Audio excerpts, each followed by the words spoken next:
Alah, Yazid. Senyum-senyum ada makna tu. Maklumlah, dah berpunya. Siap ada cahaya mata. Walaupun berkeluarga, Yazid rajin buat semua tersenyum. Sebab berpegang pada pesanan arwah maknya. Ingat nak, sentiasa buat orang lain senyum ya.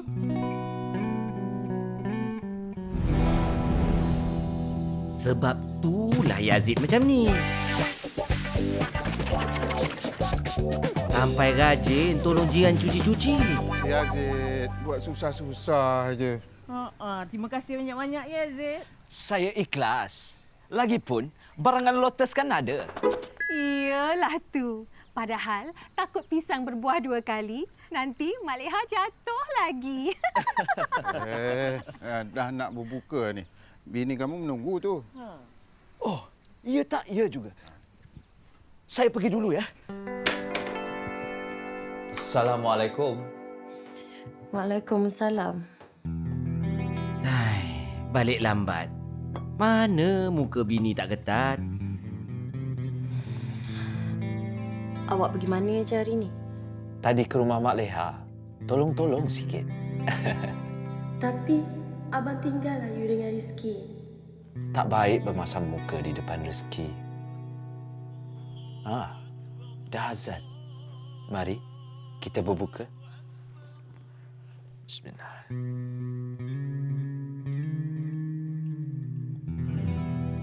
Apa ada buat salah barangkali?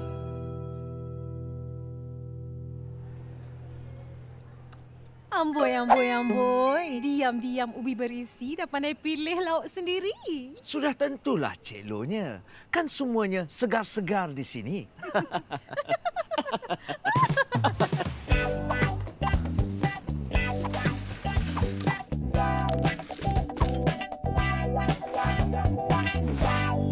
Assalamualaikum. Waalaikumsalam. Alah, apa ada buat salah lagi? Tak apa, Lotus kan ada. Pandailah aku beli jiwa. Wah, banyak pilihan warna. Kalau macam ni, sekampung boleh sedondon.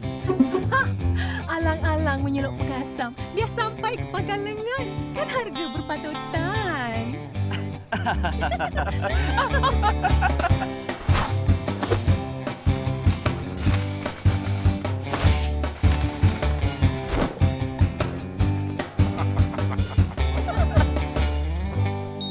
Abang, kok ia pun takkanlah nak bagi sekampung beraya sama warna.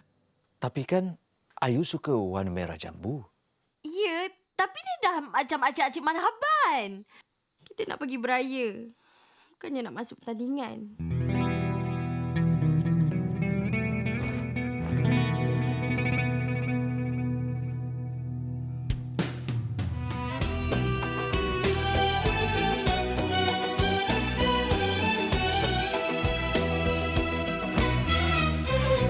Beginilah nasib diriku yang walau, oh walau, tak boleh nak tolong orang.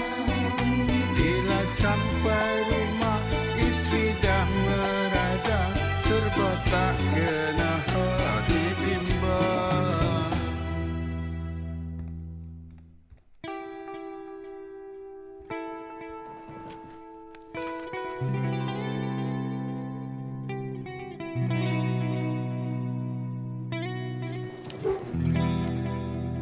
Yazid tak ada.